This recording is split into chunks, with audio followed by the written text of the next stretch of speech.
10,000 बंदे ने अलामा 80,000 नू शिकस्त दे दी।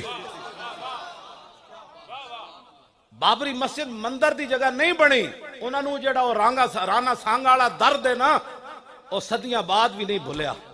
उन्हें क्या इसकी ना दी मस्जिद है, इनू गिराओ तो इत्थे मंदिर बनाओ ताकि ज़हीरुद्दीन बाबर को असीं इंज बदला लवीए।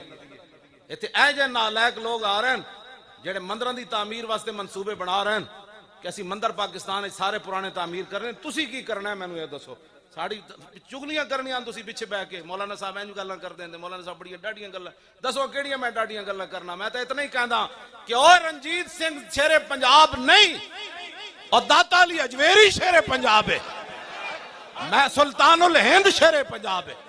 क्यों जी? ख्वाजा कुतुबुद्दीन बख्तियार काकी शेरे हिंद है, महबूब इलाही शेरे हिंद है, नूरुद्दीन जंगी शेरे हिंद है।